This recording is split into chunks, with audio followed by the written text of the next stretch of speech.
Welcome students. उम्मीद है कि सब खैरियत से होंगे। आज हमारा हाइपर कॉन्जुगेशन का सेम ही टॉपिक है जो इससे पहले लेक्चर में कवर कर रहे थे। उसके दो केसेस जैसे कि रेडिकल और कार्बोकेटाइन को हमने कंप्लीट किया था। आज जो दो केसेस पढ़ेंगे वो एक होगा पाई बॉन्ड के थ्रू और पाई बॉन्ड के मुतालिक, और जो दूसरा होगा वो भी होगा पाई बॉन्ड के मुतालिक। मतलब पाई बॉन्ड की स्टेबिलिटी से रेजोनेंस क्रिएट होता है, इसको हाइपर कॉन्जुगेशन कहते हैं। तो एक में पाई बॉन्ड जब स्टेबल होता है तो H प्लस एलिमिनेट होता है। मतलब एक हाइड्रोजन जो है वो अपना सिग्मा वाले इलेक्ट्रॉन कार्बन को दे के फिर निकलता है, और दूसरे में कोई हेलोजन अपने इलेक्ट्रॉन लेके जाता है। तो होता ऐसा है कि इसमें स्टेबिलिटी आती है किसकी, पाई बॉन्ड की। और हाइपर कॉन्जुगेशन के दोनों ये केसेस बहुत स्ट्रॉन्ग केसेस हैं जिसमें पाई बॉन्ड की स्टेबिलिटी आती है। तो अगर समझने की कोशिश करें, लेट सपोज हमारे पास ये है एक कंपाउंड, ये है एक कंपाउंड, और अगर इस कंपाउंड में देखा जाए कि यहाँ एक डबल बॉन्ड मौजूद है। अगर ये डबल बॉन्ड मतलब पाई बॉन्ड, अगर ये पाई बॉन्ड वाले दोनों इलेक्ट्रॉन अगर दूसरे कंडीशन में ये जो पाई बॉन्ड वाले दोनों इलेक्ट्रॉन थे यहाँ शिफ्ट हो जाते हैं, मतलब जैसे कि यहाँ हो गया, तो यहाँ पर आ गया पॉजिटिव जैसे यहाँ लिखा, और यहाँ पर आ गया नेगेटिव चार्ज जैसे यहाँ लिखा। मतलब यहाँ जो पाई बॉन्ड था, यहाँ जो पाई बॉन्ड था वो दो पाई बॉन्ड वाले इलेक्ट्रॉन यहाँ शिफ्ट हो गए, और यहाँ पे पॉजिटिव चार्ज, यहाँ पे नेगेटिव चार्ज आ गया। तो क्या हुआ कि सर यहाँ एक वैकेंट ऑर्बिटल क्रिएट हो गया। तो क्या होगा, यहाँ से जब हाइड्रोजन निकलेगा, यहाँ से जब हाइड्रोजन निकलेगा तो अपने दोनों ही इलेक्ट्रॉन कार्बन को देके जाएगा। तो जब उसने दोनों ही कार्बन को देने हैं इलेक्ट्रॉन, तो H प्लस का जब एलिमिनेशन होगा, जैसे कि कंडीशन नंबर 3 है, जैसे ये दिखा दिया हमने, यहाँ पर H प्लस निकल गया अपने दो इलेक्ट्रॉन कार्बन को देकर। यहाँ पहले ही एक पॉजिटिव चार्ज था, मतलब वेकेंट ऑर्बिटल था, तो वेकेंट ने एक्सिस वाले से के साथ दोनों दोनों ही पी ऑर्बिटल्स ने बॉन्ड बनाया। तो क्या हुआ कि सर जब बॉन्ड बना, जब बॉन्ड बना, तो जो कार्बन और हाइड्रोजन के बीच में जो सिग्मा इलेक्ट्रॉन्स थे, वो दोनों सिग्मा इलेक्ट्रॉन्स ट्रांसफर हुए किसी वैकेंट ऑर्बिटल की तरफ, वैकेंट पी ऑर्बिटल की तरफ। तो वहां पर एक मतलब एक कंडीशन क्रिएट हो गया कि सर जहां पर हाइड्रोजन अपने इलेक्ट्रॉन दे के जा रहा है, तो उस प्रोसेस को कहा गया हाइपर कॉन्जुगेशन, जो स्टेबिलिटी दे रहा है किसको, सर पाई बॉन्ड को। एक एक जगह पे पाई बॉन्ड था, उसकी एलिमिनेशन की मतलब एलिमिनेशन करवाई, और स्टेबिलिटी लाई किसकी, पाई बॉन्ड की, जो टर्मिनल साइड से इंटरनल साइड पे आ गया। और दूसरी बात ये कि वहां पे चार्ज क्रिएट हो गए, जैसे कि नेगेटिव चार्ज। मतलब क्या हुआ कि सर जब हाइड्रोजन ने अपने इलेक्ट्रॉन दिए, तो उस कार्बन चेन में एक्सेस ऑफ इलेक्ट्रॉन हो गया। मतलब क्या है, लेट सपोज यहाँ पर जब हाइड्रोजन था तो इलेक्ट्रॉन पूरे थे, मगर जब हाइड्रोजन ने अपने इलेक्ट्रॉन दे के चला गया, तो क्या हुआ कि सर यहाँ पे एक नेगेटिव चार्ज भी रह गया, जिसको कहा जाए कि सर इलेक्ट्रॉन डेंसिटी बढ़ गई इस कंपाउंड में। मतलब अगर पहले देखा जाए तो इलेक्ट्रॉन डेंसिटी कम थी, बाद में देखा जाए तो इलेक्ट्रॉन डेंसिटी बढ़ी। मगर अब यहाँ देखो कि जब एक अल्काइल ने एक इलेक्ट्रॉन दिया तो मतलब एक्सेस ऑफ इलेक्ट्रॉन बढ़ा। अब दूसरा हाइड्रोजन कहेगा मैं चुप थोड़ी रहूंगा, तो क्या करेगा, जब एक हाइड्रोजन ने दिया तो दूसरा भी दे सकता है। अब दूसरे कंडीशन में क्या है कि सर एक एक हाइड्रोजन ऊपर वाला दे रहा था, अब नीचे वाला इलेक्ट्रॉन देगा। तो यहाँ देखो कि इस हाइड्रोजन ने अपने दो इलेक्ट्रॉन ट्रांसफर किए यहाँ पर दूसरे कंडीशन में बॉन्ड टूटा, पॉजिटिव नेगेटिव बना। और यहाँ से तीसरे कंडीशन में हाइड्रोजन ने अपनी नेगेटिव चार्ज कार्बन पे दी और खुद पॉजिटिव लेके चला गया। तो इलेक्ट्रॉन की इंक्रीजमेंट हुई, इलेक्ट्रॉन डेंसिटी बढ़ गई कार्बन पर। और दूसरे कंडीशन में यहाँ वैकेंट ऑर्बिटल था, तो दोनों ही पी ऑर्बिटल्स ने बॉन्ड बनाया और डबल बॉन्ड बन गया, और उसके साथों साथ एक नेगेटिव चार्ज रह गया जो पहले कंडीशन में नहीं था। अब तीसरे कंडीशन में तीसरा हाइड्रोजन भी पार्टिसिपेट करने की कोशिश करता है। यहाँ जो दो इलेक्ट्रॉन्स हैं, ये दोनों ही इलेक्ट्रॉन्स इस कार्बन पे आते हैं, जैसे कि इस कंडीशन में देखो, ये दोनों ही इलेक्ट्रॉन इस कार्बन पे आ गए, और एक वैकेंट ऑर्बिटल पहले ही था यहाँ पर। फिर उन वैकेंट ऑर्बिटल और एक्सेस ऑफ इलेक्ट्रॉन दोनों ने ही बॉन्ड बनाए, और बन गया हमारे पास एक तीसरा हाइपर कॉन्जुगेटिंग स्ट्रक्चर, जिससे स्टेबिलिटी आ रही है ज़्यादा किसकी, सर पाई बॉन्ड की। जिस कंपाउंड में ज़्यादा इलेक्ट्रॉन्स होंगे वहां पर पाई बॉन्ड भी ज़्यादा स्टेबल होगा। मतलब बात ये है कि इलेक्ट्रॉन जब एक्सेस हो जाए किसी कार्बन चेन में तो वहां जब डबल बॉन्ड होगा वो ज़्यादा स्टेबल हो जाएगा। तो इन तीनों स्ट्रक्चर का काम क्या है सर? पाई बॉन्ड को स्टेबल करना। सिर्फ कंडीशन ये होती है कि जहाँ हाइड्रोजन एलिमिनेट हो जाता है। तो अब सवाल ये है कि सर कितने हाइपर कॉन्जुगेटिंग स्ट्रक्चर बन सकते हैं किसी मॉलिक्यूल के? तो इसका कंडीशन ये है कि जो टर्मिनल साइड पे हमारा अल्काइल है उस अल्काइल पर जितने हाइड्रोजन अल्फा हाइड्रोजन होंगे उतने ही रेजोनेटिंग स्ट्रक्चर बनेंगे किसी भी कंपाउंड की। और जितने रेजोनेटिंग हाइपर कॉन्जुगेटिंग स्ट्रक्चर ज़्यादा बनेंगे किसी कंपाउंड के उतना ही ज़्यादा स्टेबल बनेगा पाई बॉन्ड। तो ये हो गया first condition of pi bond. Second condition of pi bond in hyper conjugation is that इसमें होता ऐसा है कि कोई अल्काइल ग्रुप है, अल्काइल हेलाइड ग्रुप है, ऐसा कह सकते हैं अल्काइल हेलाइड ग्रुप है। क्यों? इसमें हेलाइड है मतलब हेलोजन अटैच है किसी कार्बन के साथ। लेट सपोज ये है कार्बन चेन और इस कार्बन चेन में होता ऐसा है, इस कार्बन चेन में होता ऐसा है कि ये जो दो इलेक्ट्रॉन्स हैं ये दोनों ही इलेक्ट्रॉन ट्रांसफर हो जाते हैं यहाँ पर। अब ये दोनों ही जब यहाँ पर ट्रांसफर हो गए तो यहाँ पर बन गया पॉजिटिव चार्ज, यहाँ बन गया नेगेटिव चार्ज। अब कुछ टाइम के बाद ये जब दोनों इलेक्ट्रॉन यहाँ ट्रांसफर करने की कोशिश करेंगे तो क्या होगा कि सर यहाँ से एक कार्बन कार्बन एक क्लोरीन को निकालेगा। जब निकालेगा तो अपना ये जो दो लोन पेयर हैं सिग्मा वाले ये दोनों ही इस क्लोरीन को देगा। क्यों? क्योंकि इसकी इलेक्ट्रोनेगेटिविटी भी ज़्यादा है और ज़रूरत किसको है सर? कार्बन को बनाने की। तो यहाँ से कार्बन निकलेगा और ऐसा कहते हैं कि सर Cl- निकल जाएगा लोन पेयर लेकर। तो फिर यहाँ किसी एक कार्बन पर किसी टाइम के लिए मतलब कहें कि छोटे टाइम के लिए शॉर्ट टाइम के लिए यहाँ पॉजिटिव चार्ज बन जाएगा। तो यहाँ नेगेटिव था यहाँ पॉजिटिव है तो यहाँ पाई बॉन्ड बन जाएगा। मतलब इसकी पी ऑर्बिटल एक्सेस में थी, इसकी डिफिशियंसी में थी, तो दोनों ने ही पाई बॉन्ड बनाया। तो स्टेबिलिटी किसकी आई सर? पाई बॉन्ड की स्टेबिलिटी आई। तो यहाँ एक क्लोरीन ने जब निकाला तो एक रेजोनेटिंग स्ट्रक्चर बना। अगर दूसरा क्लोरीन यहाँ से निकलने की कोशिश करे तो दूसरा रेजोनेटिंग स्ट्रक्चर बनेगा। अगर तीसरा क्लोरीन भी कहे कि सर मैं भी निकलना चाहता हूँ इलेक्ट्रॉन लेकर तो तीसरा रेजोनेटिंग स्ट्रक्चर बनेगा। जैसे कि यहाँ मैंने देखा है कि सर जहाँ ये जो डबल बॉन्ड था इस डबल बॉन्ड को तोड़ा गया तो यहाँ से इलेक्ट्रॉन शिफ्ट हो गए यहाँ पर। तो यहाँ नेगेटिव चार्ज आया, यहाँ पॉजिटिव आया और यहाँ पर भी जब बॉन्ड टूटा तो यहाँ पर इलेक्ट्रॉन आए पाई बॉन्ड वाले, यहाँ पॉजिटिव और यहाँ नेगेटिव चार्ज आया। और इस तरह यहाँ भी जो डबल बॉन्ड था वो टूटा। डबल बॉन्ड वाले दोनों ही इलेक्ट्रॉन यहाँ पे ट्रांसफ़र हो गए तो यहाँ पॉजिटिव यहाँ पे नेगेटिव चार्ज बना। फिर कुछ टाइम के बाद ये यहाँ ट्रांसफ़र हुए तब जब यहाँ से कार्बन एक एक क्लोरीन को निकालता गया, इलेक्ट्रॉन दे के निकालता रहा कि सर भाई दोनों इलेक्ट्रॉन लो बस यहाँ से निकलो, यहाँ से फारिग हो। तो जितने अल्फा क्लोरीन थे कार्बन पर उतने ही ज़्यादा रेजोनेटिंग स्ट्रक्चर बने। मगर इसको रिवर्स हाइपर कॉन्जुगेशन भी कहा जाता है कि जो यहाँ पर हाइड्रोजन इलेक्ट्रॉन ले देता नहीं बल्कि लेता है, मतलब -H वाला प्रोसेस चलता है यहाँ।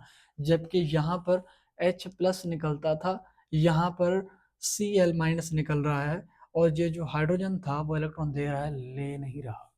तो इसीलिए कहते हैं कि सर रिवर्स हाइपर कॉन्जुगेशन मतलब वो टाइप है हाइपर कॉन्जुगेशन का जहाँ पर मतलब है कोई हेलोजन अटैच हो किसी कार्बन के साथ और जब रिएक्शन हो, जब हाइपर कॉन्जुगेटिंग स्ट्रक्चर्स बने तो वहाँ से क्लोरीन दो इलेक्ट्रॉन मतलब इलेक्ट्रॉन पेयर लेके निकलना शुरू करे। तो ये स्टेबिलिटी लाता है पाई बॉन्ड की। और यही 4 केसेस थे। फर्स्ट में रेडिकल की थी, दूसरे में कार्बोकेटाइन की थी, थर्ड में पाई बॉन्ड की थी और फोर्थ में भी पाई बॉन्ड की है मगर रिवर्स में है। मतलब बात ये है कि यहाँ कार्बन चेन से इलेक्ट्रॉन निकल रहे हैं।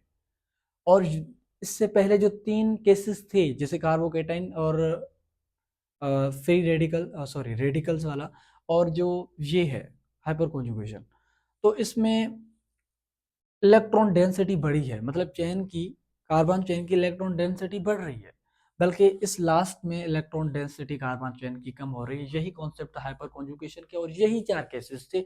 और ये बात मैंने बता दी आपको कि सर जितने हाइपर कॉन्जुगेटिंग स्ट्रक्चर बनेंगे उतनी ही ज़्यादा स्टेबिलिटी आएगी किसी कंपाउंड की। तो उसके बाद आते हैं नंबर 2 पे। हमारा जो टॉपिक है वो है एरोमेटिकसिटी। एरोमेटिकसिटी मतलब एरोमा, एरोमा मतलब एयर, एयर में जो कंपाउंड फ्लो करते हों उन कंपाउंड को कहा जाता है एरोमेटिक कंपाउंड्स। बल्कि ये हमारा कंपाउंड ये जो सारा कॉन्सेप्ट था ये था रेजोनेंस के मुतालिक। अब रेजोनेंस के तीनों टाइप हमने कंप्लीट कर लिए। उसके बाद जो हमारा टॉपिक है वो है एरोमेटिसिटी, जिसका नाम है। और एरोमेटिसिटी के तीन टाइप्स होते हैं। एक होता है एरोमेटिक कंपाउंड एरोमेटिक, और दूसरा होता है एंटी एरोमेटिक, और दूसरा होता है नॉन एरोमेटिक। मतलब एरोमेटिक कंपाउंड, या मैं कहूँ कि सर एरोमेटिसिटी डिपेंड करता है तीन फैक्टर पे: aromatic, non aromatic and anti aromatic. मतलब कुछ कंपाउंड ऐसे होंगे जो एरोमेटिक पे डिपेंड रखते हों, कुछ नॉन होंगे, कुछ एंटी उसके होंगे, तो इसको ही कहा जाता है एरोमेटिसिटी। तो एरोमेटिसिटी के अगर कंपाउंड देखें तो मैं कहूँगा सर एरोमेटिक में एक होते हैं एरोमेटिक एरोमेटिक, जैसे कि हो गया बेंजीन। अब बेंजीन एरोमेटिक कंपाउंड है, इसको कहा जाता है बेंजीन।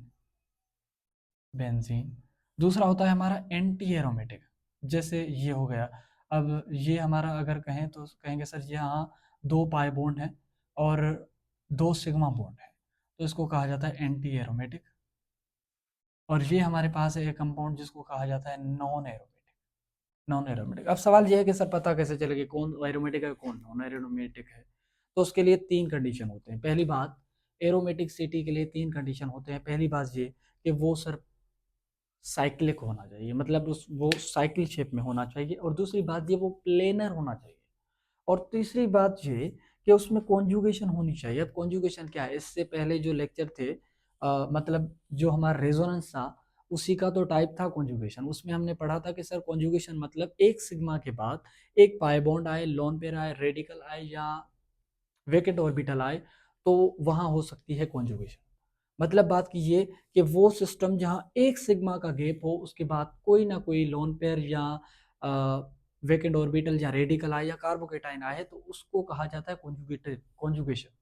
तो इसी बात को कहता है कि सर जब एरोमेटिक सिटी आपको देखनी है तो एरोमेटिक सिटी के लिए लाजमी बात है कि वहां पर कॉन्जुगेशन होनी चाहिए। अब अगर कॉन्जुगेशन को देखना चाहें तो कॉन्जुगेशन यहाँ देख लें आप। देखो, कॉन्जुगेशन मतलब वो सिस्टम जहाँ एक सिग्मा के बाद एक पाई बॉन्ड आए, मतलब ये हो गया पाई बॉन्ड। एक सिग्मा के बाद एक पाई बॉन्ड आए, एक सिग्मा के बाद फिर से एक पाई बॉन्ड आए, तो उस सिस्टम को कहा जाता है कॉन्जुगेटेड सिस्टम। Conjugated system.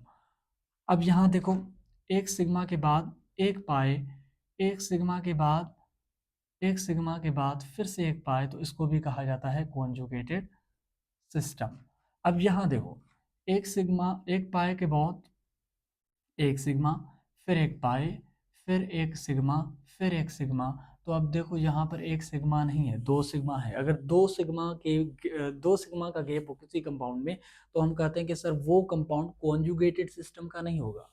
वो कंपाउंड होगा किसका सर? आइसोलेटेड सिस्टम का। तो आइसोलेटेड सिस्टम में एरोमेटिसिटी होती नहीं, तो हम कहते हैं कि सर ये एरोमेटिक नहीं सर, नॉन एरोमेटिक है।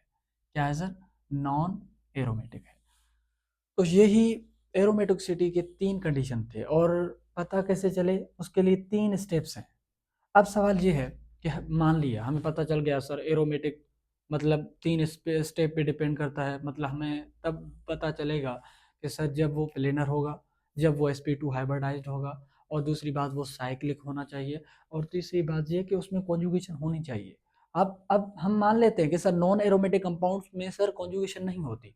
भला इन दोनों का बताएं, सर पता कैसे चले कि सर कौन सा कंपाउंड एरोमेटिक है और कौन सा non aromatic sorry anti aromatic है? तो उसके लिए एक रूल आता है, कहता है कि सर अगर ये तीनों रूल का आपका पता है, now count number of pair of electron, electron pair गिनो, उनकी काउंटिंग करो कि सर जितने लोन पेयर होंगे, अगर उन लोन पेयर या पाई बॉन्ड हैं उनकी अगर काउंटिंग अगर इवन में आती है, तो कहेंगे सर वो हमारा एंटी एरोमेटिक कंपाउंड होगा। अगर उनकी काउंटिंग ऑड में आती है, तो हम कहेंगे सर वो एरोमेटिक है। अब गिनती को देख लें, मिसाल के तौर पर अगर देखा जाए तो कहेंगे सर एक मिनट। अब देखें यहाँ पर मिसाल के तौर पर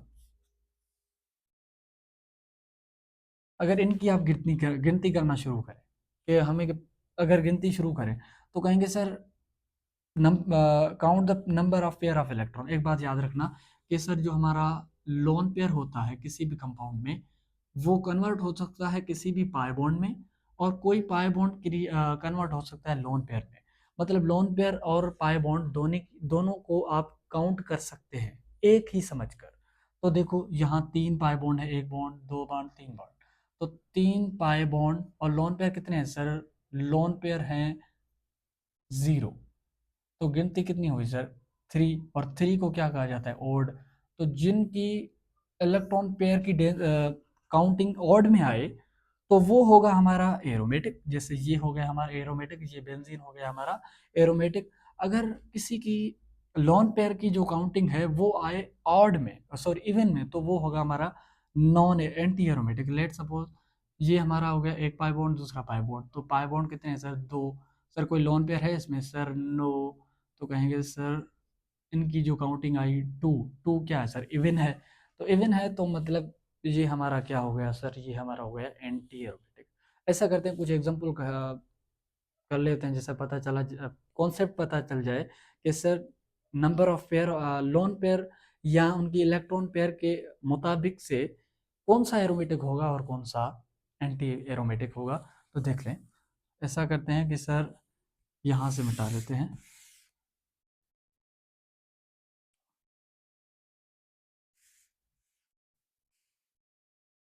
लेट सपोज कोई हमारे पास कंपाउंड है, जैसा हो गया ये। अब देखो एरोमेटिक के लिए क्या क्या चीज़ें ज़रूरी है सर? पहली बात ये कि सर वहाँ कॉन्जुगेशन होनी चाहिए। देखो यहाँ पर एक पाई बॉन्ड है और यहाँ एक वेकेंट ऑर्बिटल है। कॉन्जुगेशन क्या कहता है कि सर एक पाई के बाद फिर एक सिग्मा आई सर है, उस सिग्मा के बाद फिर कोई वेकेंट ऑर्बिटल भी आ सकता है, कोई लॉन पेयर भी आ सकता है, कोई ऐसा क्या कहते हैं सर, पाई बॉन्ड भी आ सकता है, और कुछ भी आ सकता है। तो यहाँ क्या है सर? एक पाई है, एक सिग्मा है, फिर एक लोन वेकेंट ऑर्बिटल है, फिर एक सिग्मा है, फिर कोई पाई बॉन्ड है। तो मतलब बात की ये कि सर यहाँ कॉन्जुगेशन सिस्टम है। दूसरी बात ये कि वो प्लेनर होना चाहिए। हाँ सर प्लेनर है, लेट्स ये देख लें, ये प्लेनर है, ये प्लेनर है।